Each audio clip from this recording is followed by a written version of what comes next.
What's up, you guys? It's Matt here. So in this video, I wanted to go over two things that I went over in the past, and that's Quadfectas.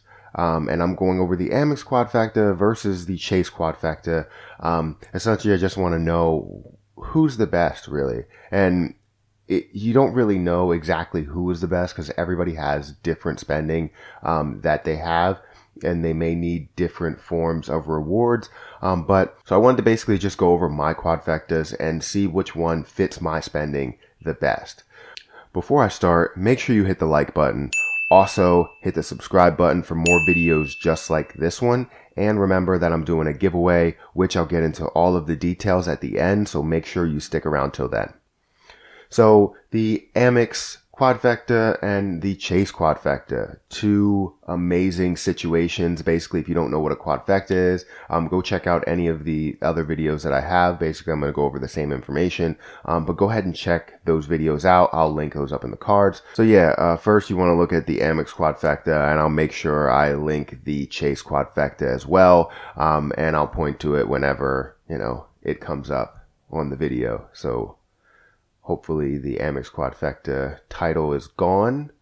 And now you can look at the Chase Quadfecta. That's going to be up there as well. So go ahead and check both of those videos out and, support the channel. And basically I'm going over the same information, so you can check them out if you want. But I'm going over the same information. So, let's get into the breakdown of it and not waste any more of your time, because your time is valuable, right? So let's start with the Amex Quadfecta. I'm going to break down all of them and then just give my opinion on which one fits my spending the best. So the cards that are in the Amex Quadfecta are the Platinum, the Gold card, the Blue Cash Preferred card, and the Cash Magnet card. So these make up a big portion of my spending, and it only helps me out in the end. We have a annual fee for all of the cards of $895. That's very heavy. That's close to $1,000. Obviously, you can do math. It's close to $1,000 that you're paying every single year on annual fees for owning 4 cards. Not every card that we have here has an annual fee, but you still have large annual fees for the cards that do have one. You also have a $300 airline credit, $200 Uber credit, $120 dining credit, $100 Saks Fifth Avenue credit. So total, you're looking at $720 worth of credits, which will eat away at that annual fee. You also have 6% on supermarkets, 6% on streaming, 5 times on travel through airlines and Amex Travel, 5 times on hotels through Amex Travel, 4 times on restaurants, 3% on transit, also lounge access. You're getting a lot when you look at Amex, and that's not it. You obviously have a couple more benefits as well. These are just the blaring benefits that I see and that I would use. I don't obviously have the Platinum card, but once I do start traveling, that will fit my spending well. So next, let's look at the Chase Quadfecta. The cards that are in the Chase Quadfecta are the Reserve card, the Freedom card, the Freedom Unlimited card, and the Inc. Business Cash card.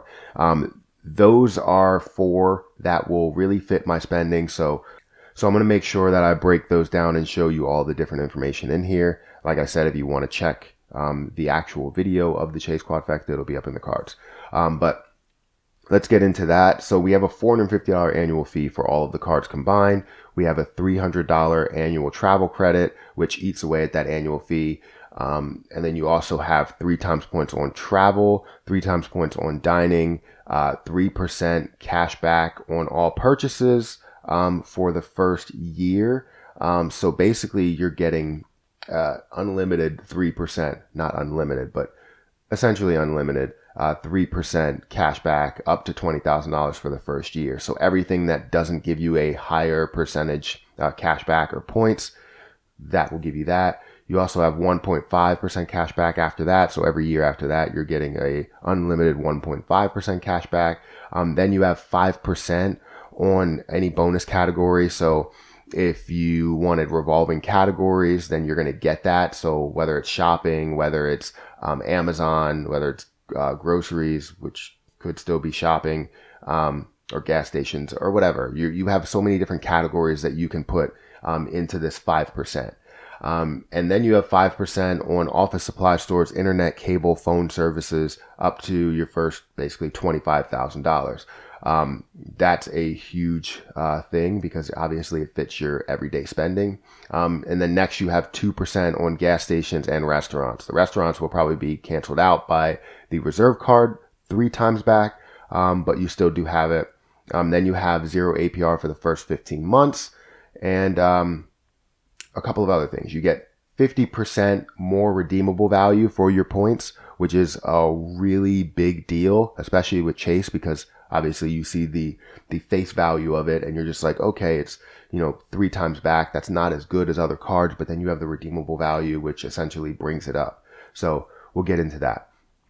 Then you have access to 1,000 airport lounges, and you have $100 application fee for global entry and TSA PreCheck. You also have that with the Amex Quad as well. I abbreviated it, Amex Quadfecta as well. So I feel like these are 2 great situations. Obviously, these are the best companies, credit card companies that are out there. And if you have an opinion on any other credit card company, then you let me know, but I'm pretty sure, probably 99% sure, these are the best credit card companies that are out there. They have the most premium cards, the best benefits, everything.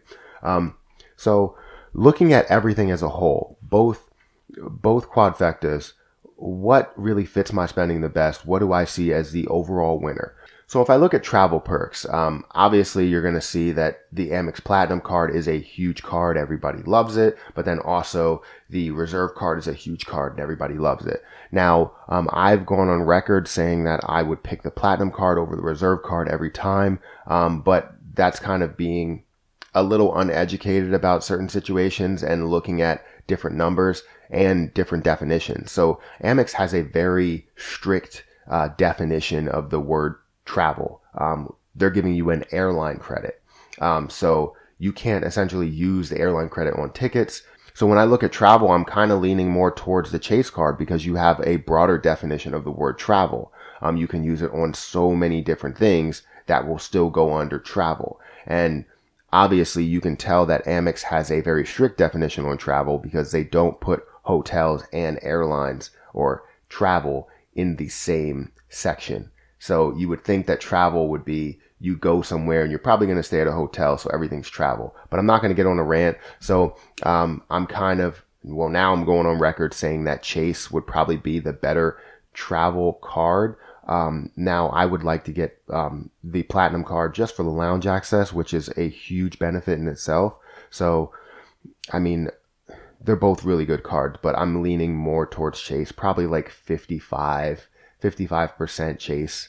So let's just leave it at that. So I'm going to give Chase the edge on that one. So then we're looking at like everyday spending. What can you get off of everyday spending? Now, Amex has 6% on supermarkets. That's huge. If you can get 6% on supermarkets is what you spend every single month, and it could get larger depending on how many, people in your family you have. That's insane, but it is up to a certain cap. But then you also have 4 times on supermarkets with the gold card. So either way, you're getting a large portion back to you through supermarkets, and that's a huge amount of your spending. Now, when you look at streaming services, I have streaming services, and I plan on getting another one once the Disney Plus service happens. So that's something that I spend every single month. And then also on transit, you have 3% on transit with the Amex card, which is essentially gas station. When you look at the Chase card, the only thing that I really see, you do have gas stations, which give you 2%. You do have revolving categories, which you never know if you're going to actually use those, depending on what they are. You also have 3% on your first year, which is definitely a good thing. So I would say that you get a lot. But then the thing that kind of brings it up to Amex Pace is the fact that you have office supply stores, 5% on office supply stores, internet, cable, and phone services. Those things you spend every single month. And that could amount to $300, $400, especially for me, $300, $400, which can equal a, grocery list. So they're kind of even there. I would say that they're even. I would give, both of them the point.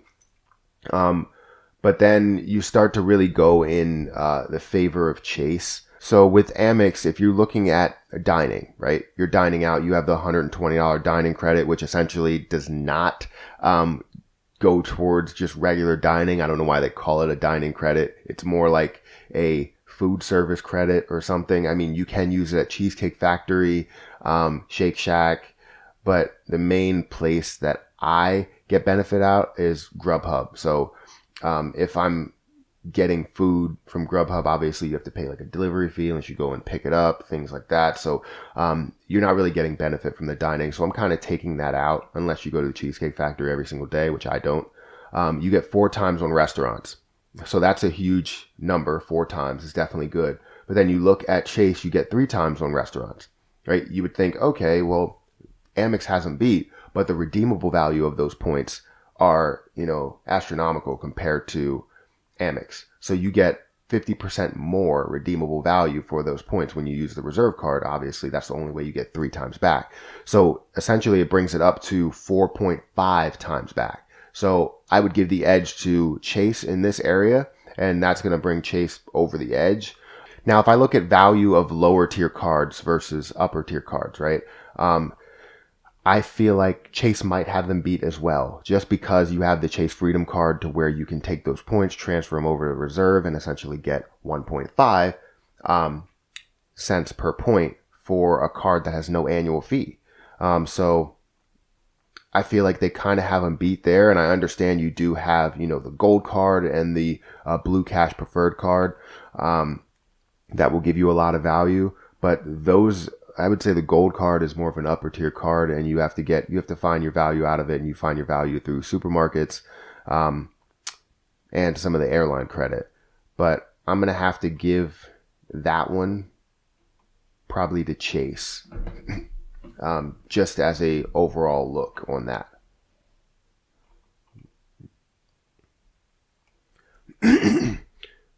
So I think what we can take away from this, and I understand that this may have been like everywhere going back and forth, didn't really have too much structure. So hopefully you're still here right now listening to this. But when we look at Amex and Chase, I would say that Amex has great, face value. You're just like, what's going on with this? You have 6%, 5%, 4%, 3%. It just looks so amazing that you have higher percentages. And then you also get like 1.5% cash back with the Cash Magnet card. So like that just looks so great, but then Chase doesn't really look as good. But then you also have the redeemable value for it that brings it up to par. So if I could say which one is better, I kind of tallied it that Chase is a little bit better, or give that little bit of an edge to where it's like 51% or 55% or something like that. Nothing too astronomical, but I don't know. I just always lean towards Amex. I'm like a diehard Amex user. It just makes sense.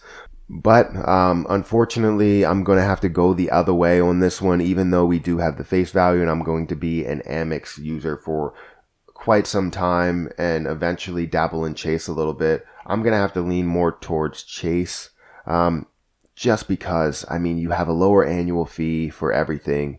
You don't have to pay as much upfront every single year in order to get, whatever value you're trying to get. And I feel like you can make up more of, more distance with Chase than you can with Amex. And hate me if you want, because I do like Amex and I'm going to still probably get Amex's cards. I just feel like if you're looking at the Quadfecta breakdown, that Chase takes this one. So let me know what you think of the Amex Quad versus Chase Quad. That's pretty much it. I love all of Amex cards. I can't wait to really start getting into Chase cards, but I don't know when that'll happen. I know I said recently that I'll get the Freedom card, but that's supposed to be like my first card for Chase. But I don't know. I'm rambling on. All right, so hopefully you do like this video. Make sure you hit the like button on it. Also, hit the subscribe button for more videos just like this one. And remember that I'm doing a giveaway of 2 Amazon gift cards when I hit my 2,000 subscriber mark. So make sure you hit that subscribe button to be entered in the giveaway. But I'm going to have to get out of here. And until next time, I'll see you guys later.